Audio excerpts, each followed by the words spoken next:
Next concert, the future in classical music.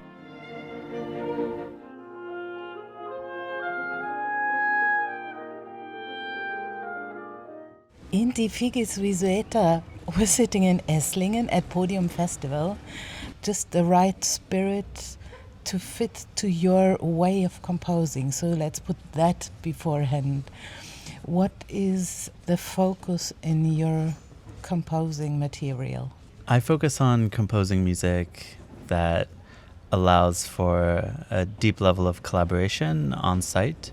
I really seek to have scores be starting points for musicians and have the musical outcome, the final performance of it, be something that's determined in some ways collectively and through a kind of process of workshopping and of discovery.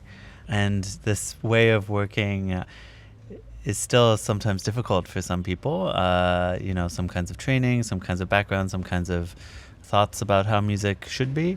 And I think here at Podium I find a lot of open-minded musicians who are excited to make in new ways. Yesterday evening was a very nice concert of yours where the Rothko quartet was playing. And the intimacy of a church was there. There was some stage fog also to not really focus on where we are or if we are in sacred surroundings, in a very intimate, introvert room. And that made us ready for your music because everybody was waiting for what would happen next. That was not experienced listeners of your music, but sort of the atmosphere was created already for having this readiness to focus on the moment that you just described. So we had partly unexperienced listeners, but definitely very experienced players who knew what to seek in your music. Tell me how you experienced that atmosphere sitting in the audience. It was very beautiful to be there. In some ways, this was an ideal concert for me because I participated both as kind of audience member, as composer, and as, in some ways, kind of leader for one percussion section of a piece of mine. And so I felt kind of quite involved in everything that was happening there. I also felt, as this is my third time here, it was strange. There were many faces that I recognized and a few people who expressed a great deal of excitement to hear this piece, having heard others in the past. And so actually the sense of having a returning audience is still quite new to me. I'm often a guest for a single year at a festival, just one iteration. So having, the kind of audience in Esslingen know my music now from the past, the other festivals I've been here was very exciting. I think also this church in particular is very special. It's quite long and narrow and quite high, the ceilings. And so I think it itself had it felt something like a spaceship or something. And the environment itself became part of the performance during my piece, which features little handbells. Apparently, it started just as 8 o'clock happened, and so we heard the ringing of the bells outside as well, and there was this kind of very natural overlapping of the environment of the city of Esslingen and the concert that we were all in. This magic of the handbells, which are so easy to play. You handed them to either musicians or helpers of the festival, but also to normal audiences, and they would, by that, feel to be part of the piece. A lovely thing to have. And also because the rest of the people didn't know what was happening, it felt like from very afar instruments were joining in, or even surrounding noises from some irregular bell work in the church were playing, because that was what I thought first, and working themselves into the piece. So as you said, the voices of Esslingen joining in, but rather it was exactly planned, and people who were playing the bells would feel the magic of improvisation without knowing before if they were improvisers or not. It's just joining in and then making the sounds beautiful. I think the most special part of this was not playing sometimes and hearing how the texture would kind of move when I wasn't the one leading it. And so there were very many moments in that performance where I would kind of silence my bell and hear everyone else. I think silence is a very scary thing for, I mean, for musicians certainly, but also for people who are improvising. And so it felt very kind of lovely to have an element of listening, of call and response, and of kind of environmental building of this sound that just kind of came out while the quartet was playing this kind of very beautiful, very straightforward chorale. The momentum of surprise in the improvisation. There are some musicians who are afraid of improvisation even because their training says, okay, you have to play strictly. Even if you want to become a Baroque musician, there is certain patterns or certain phrasations that are to be taken so serious, and you have to know them all by heart and then pick the right one. And improvisation is kind of the same, but still something completely different, because you are doing ornamentation, but on the spot, and you don't know before if it's going to be beautiful or not. So, but that is kind of the twist that lies in your music, that it, in the end, becomes very different every time.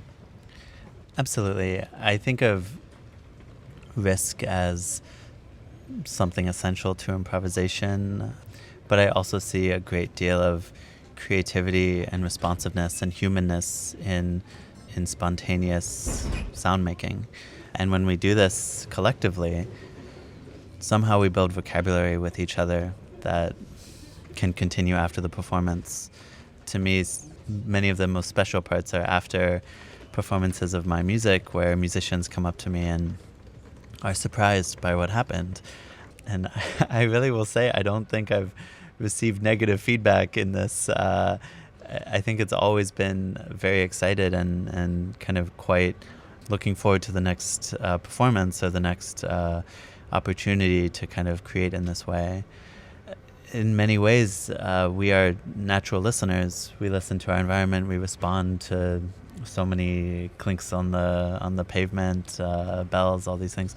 And so I think in the same way that we are all quite naturally musicians, in the sense that we speak, we create syntax, we create rhythm, all of this, I do believe that we are also listeners when given the space and the direction to be. And that's kind of the most special part of a concert, is that we have this opportunity to elevate listening as the primary mode of both expression and what we're receiving, and to our senses. And so for me, the fear of improvisation is really just a social fear, a very human fear, but this is overcome collectively. This is overcome through conversation and through the doing of it. And then the next time it's less scary, but the next time it'll be different. And so to me, this is a lifelong process, and one that can be brought to many people. There's no PhD or doctorate in improvisation. It's something that you practice throughout your life. I can tell exactly, because I heard the same piece of yours, the same string quartet of yours, twice now. One was 3 years ago with a quartet that formed quite spontaneously on the stage, so they wouldn't know each other. And usually you say quartets are like a very intimate family. They know each other inside out, so the better they know each other, the more deep they can go into the music. So playing your music and listening to the two performances in a very different way.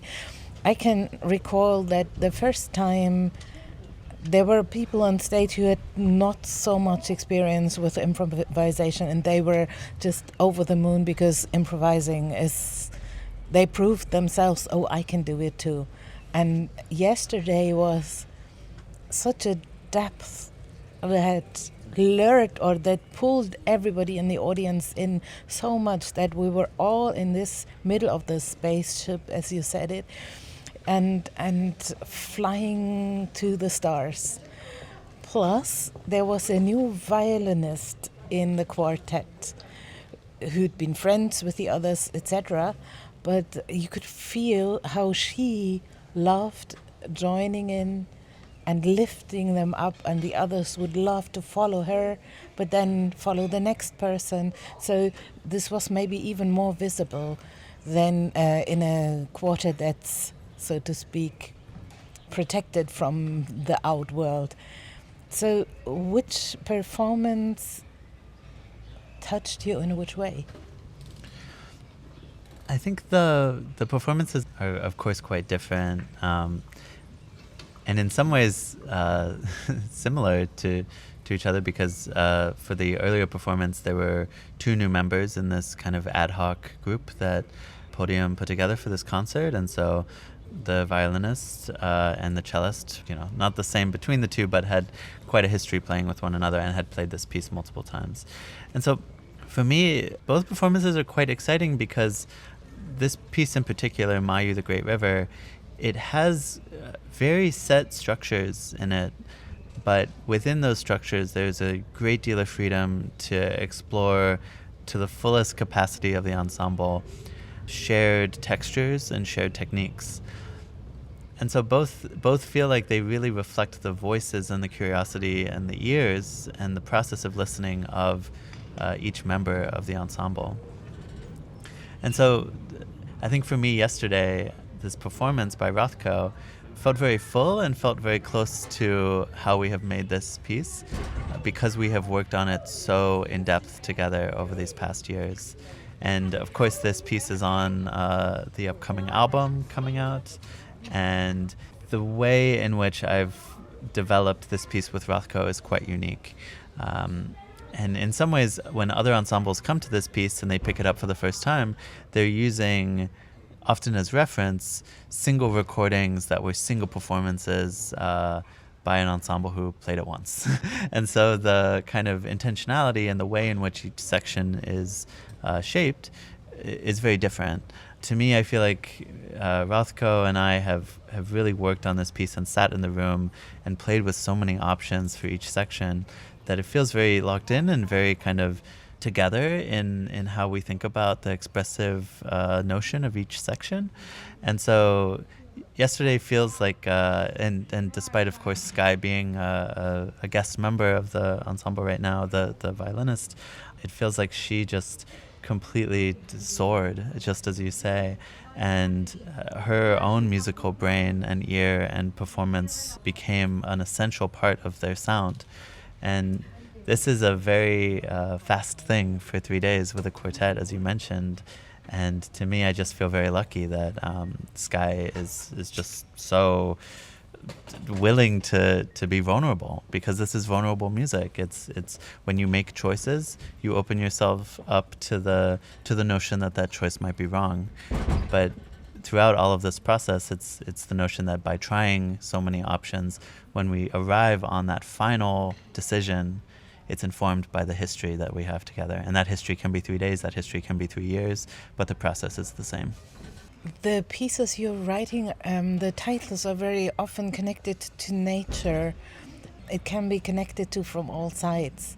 So if you say the Great River, everybody, of course, has a very different idea of rivers. But it feels that the natural sound textures you're suggesting in that piece are kind of connected to the Amazonas world or the South American sound world. And how far is it different if a quartet, say, from North America plays it, or a quartet of musicians who have seen that area, or maybe an Asian quartet or a European quartet who have different rivers in mind? This is actually a lovely question. I think you're quite right. The sense of a river is one that we can all relate to. It's very localized for each person's history, where one grew up, and of course, rivers are the kind of hidden structure behind the geography of our cities, of how we live, and the streets we walk.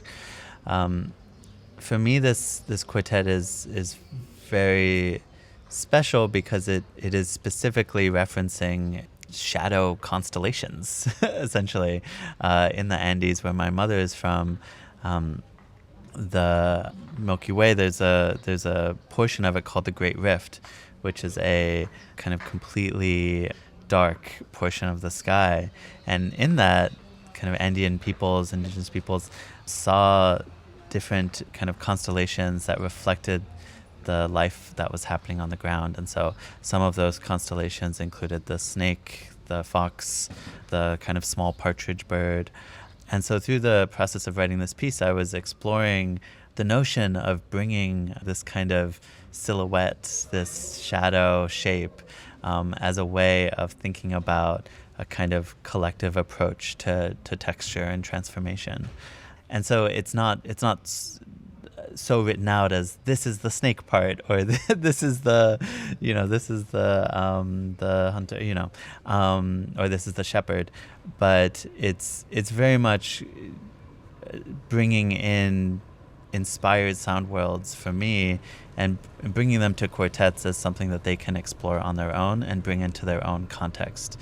I'm really looking to bring out the memories and the each person's individual matrix of life as the source of how I want a piece to be played. And so I think if there was a South American quartet that played this piece, and I would love for that to happen, I would not be surprised if it was quite different. It's also, the sound in the mountains is very different. I think the environments of sound that we grow up in affect our concepts of loudness, of reverberation, of how we phrase and how we gesture. And so this piece is really, all of my works are invitations to others to bring themselves into how they kind of co-create these textures and these larger musical structures. It's a very nice idea to see the Milky Way as a stream or a river itself. And it connects us to the festival we're just in. The Podium Festival is this year titled Aliens.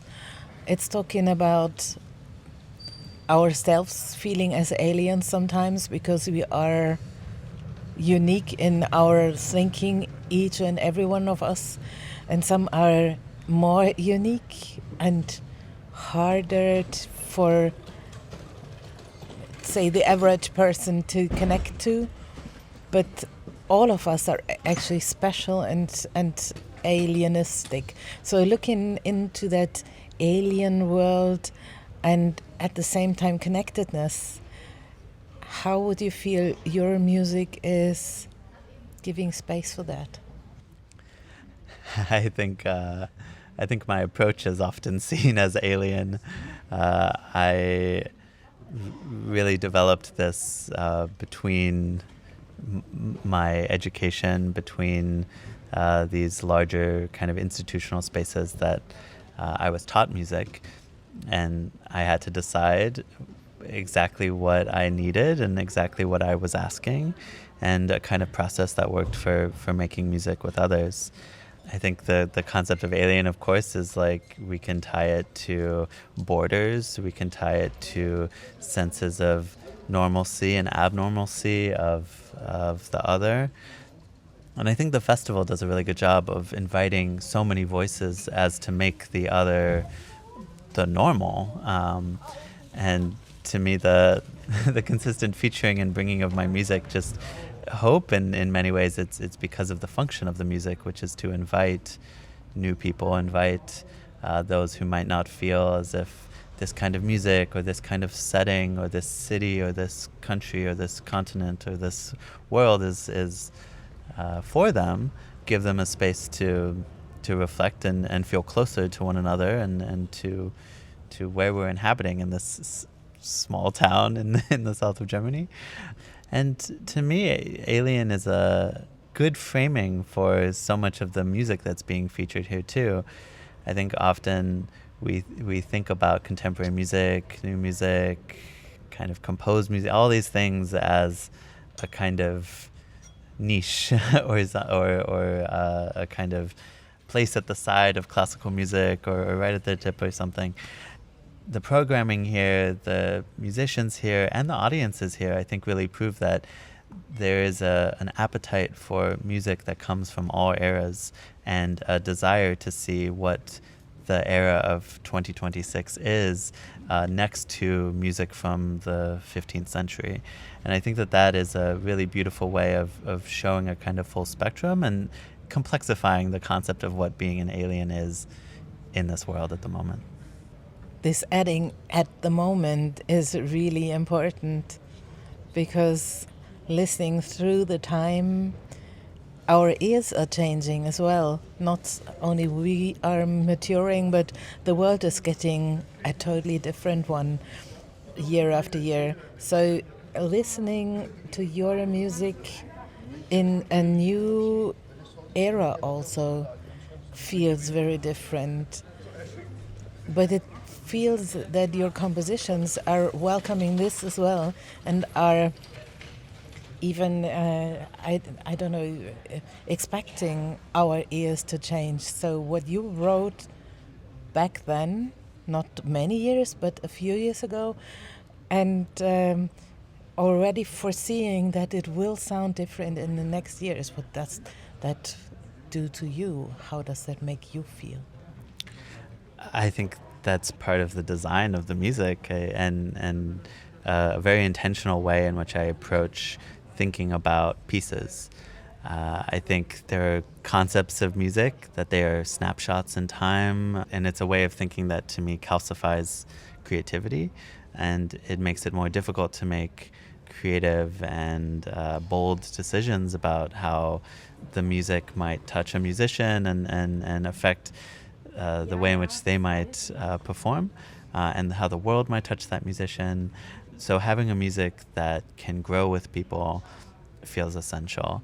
That's one of the pleasures of working with Rothko is that we're 5 years into working with one another and these pieces continue to change. Our understanding of the pieces change, and I write more pieces and we play with those pieces. And to me, there's a way in which I really deeply wish to be affected by my collaborators. I feel like I grow the most when I'm rehearsing with them, when I'm working about calibrating a certain sound, a certain texture, and having conversations about sound just excites me and it inspires me to write the next piece. And so the sense of being able to grow with the world and grow with each other is one that's deeply close to my heart.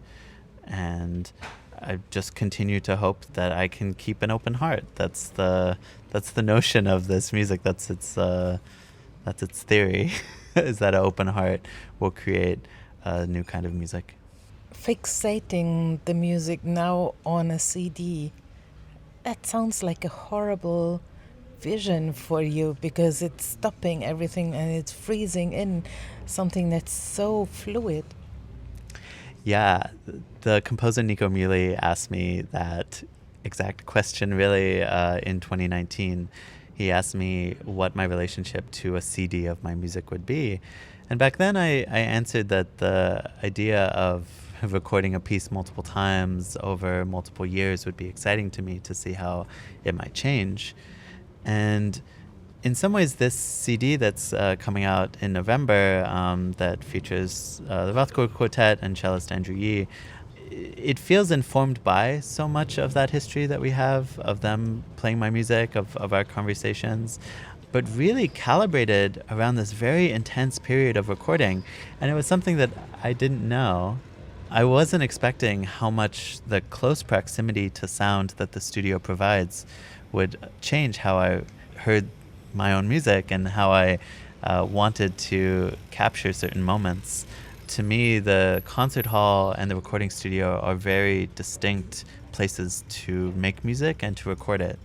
And it was a joy to learn that and to create music in that different format, and to work with musicians who I trust deeply enough to feel like there's the trust that there are conversations about the music that are 5 years old, and those are set, but that we can change that on the fly if it feels like the studio is telling me that the music wants something else.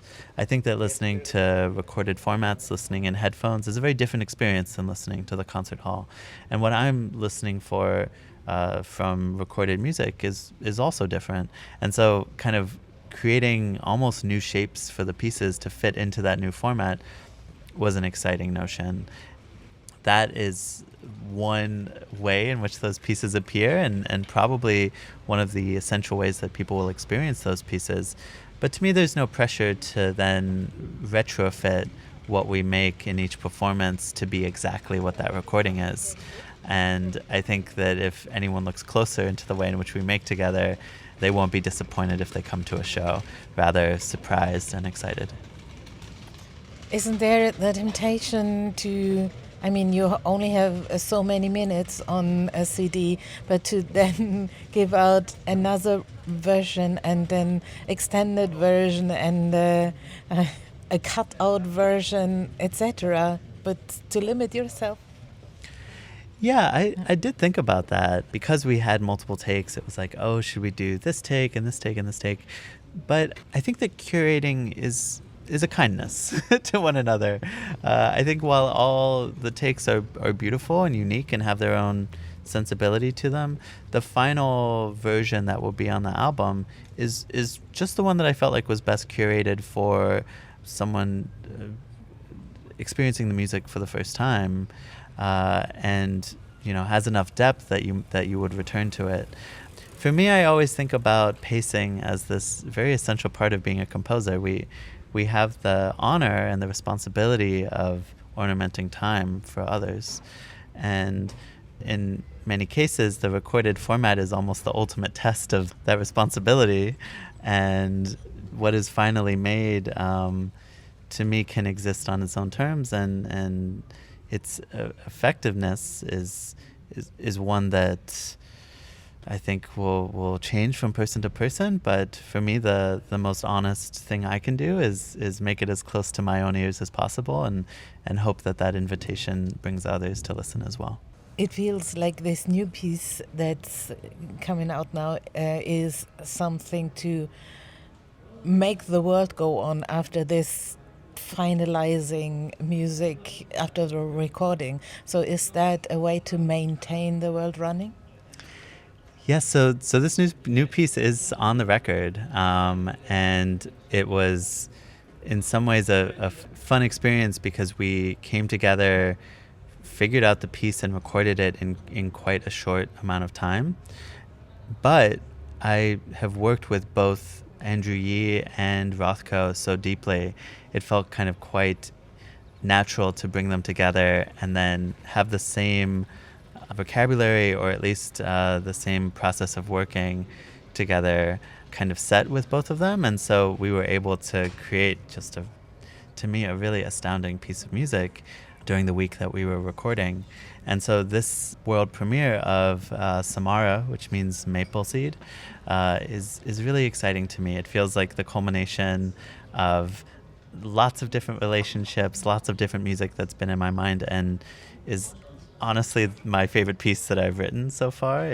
It feels like it really gives the space to who I want. It feels bold in making decisions about who is where and how I want these parts to interlink.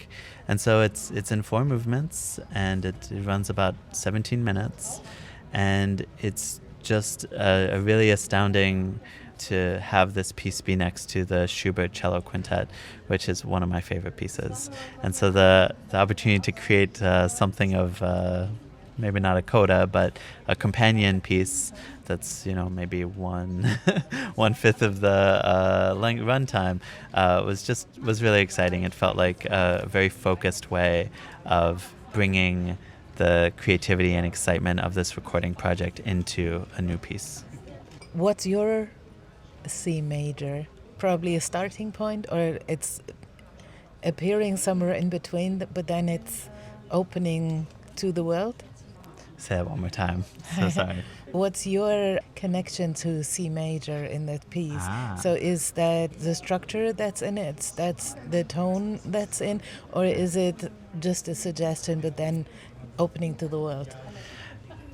The piece begins in the relative minor, so in A minor, and it explores so many harmonics in its kind of evolution through the first movement that it really just brings. Oh my God, so sorry. This question is hard for me. Let me think. The concert is Yeah. is titled C major. Yeah. So Oh, I see. Yeah, sorry. so in how far is the connection happening? Because is C major an everlasting goal we're all aiming for? Is it really touched in your composition? Deciding, okay, it's standing in this and that key. Is that something that's important for you, or is it something that's not really happening for you because all your material is always open to developing in any direction, and yet your music is very tonal and is very friendly for the ears, so to speak. So are you writing in tonality, or is that just happening? I think for me, my selection of materials is really related to my own almost private performance practice. Almost all the material in my music I play myself, and it's really based on kind of the ways in which my fingers on my violin take shape. And so to me, the voice leading is as important as harmony maybe, and to me the way in which this kind of development happens between voices is really related to just my own listening and my own kind of ear kind of quite close to the instrument and hearing how these transformations happen. I think of course there is a sense of desiring to make a music that can be put together in a beautiful way for performers. And so a lot of the materials are based on the open strings of the instruments, which I think could absolutely be C major, because I think I might actually have a open C, open E, and open G at the same time. But to me, so much of this is based on the construction and the way in which the kind of vibrant resonant sound of the quartet is formed, which is through fifths and through the balance of open strings and the kind of relationships that we have with just the actual technique of playing. And so to me, these choices are really related to the experience of performance, the desire to create a profound and organic experience of performing for my musicians. Fantastic opportunity to see you was just now in New York. So you hopped to New York between two important things in Germany. That came kind of surprisingly, was it? Yeah, we ended up pivoting on that project. So originally we were going to present my chamber opera, Mad Scramble for Crumbs, but we ended up shifting to a portrait concert of my solo and chamber music from the last 7 years. And that happened at the Lincoln Center David Rubenstein Atrium.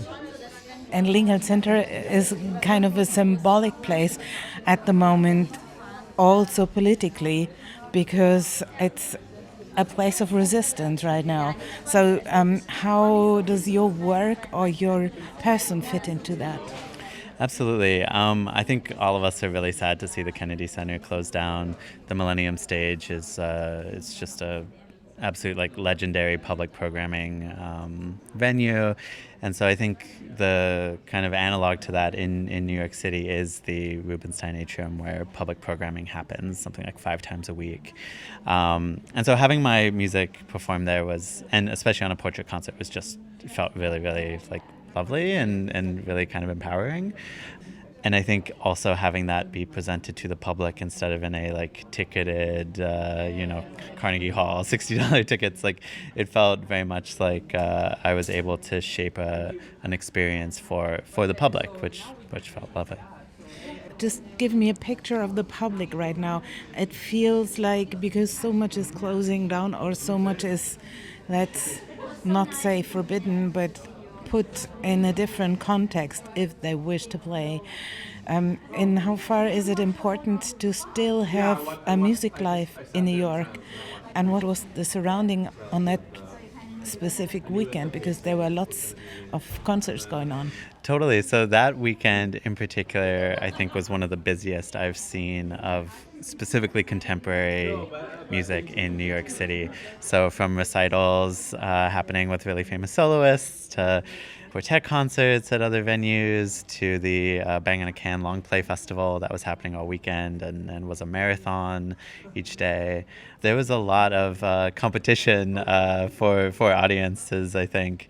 But I felt really happy with we had a very high turnout, and it felt like so many people from different parts of my life, internet friends, parents of other friends, like it just kind of attracted a ton of people that I feel like otherwise might, not come out to a kind of concert with a high barrier of entry.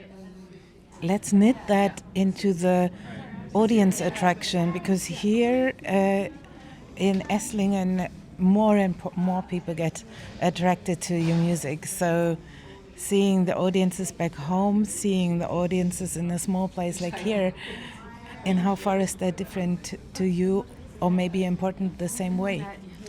Yeah, I think when I first came to Germany, audiences felt funny to me because I think in New York and in the United States, there's a lot of people who want to kind of shake my hand afterwards or say thank you or something. And here I was like, oh, did I do something wrong? Because, I would get a ton of applause and a ton of really great feedback, but then everyone would just go home immediately.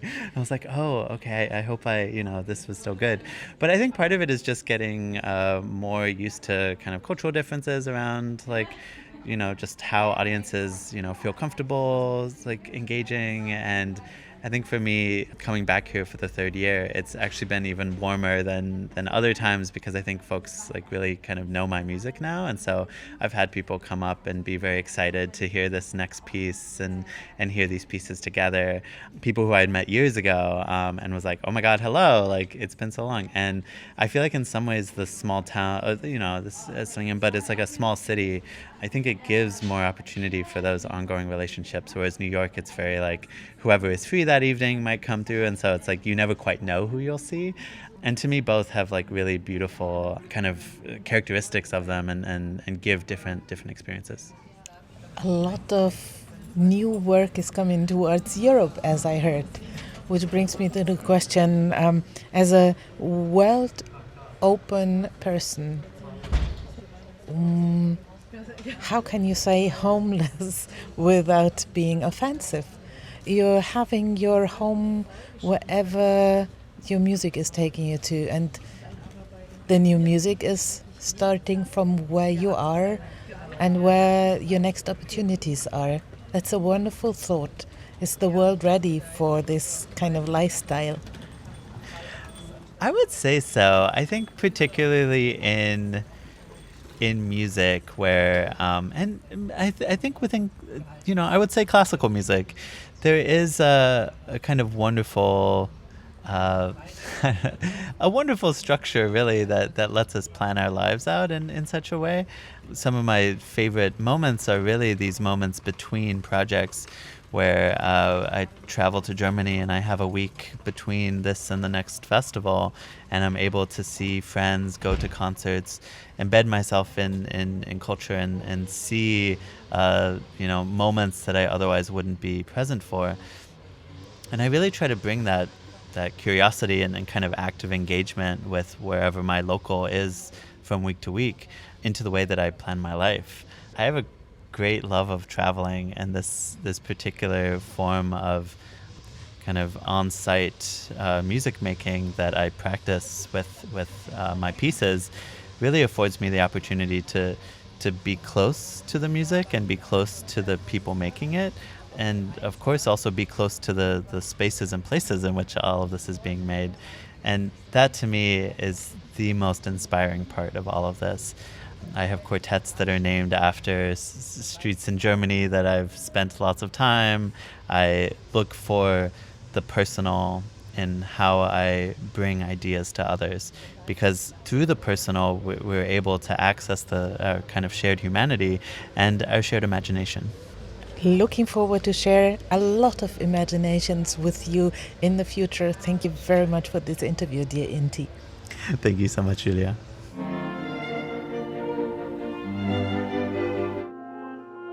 Next concert: the future in classical music.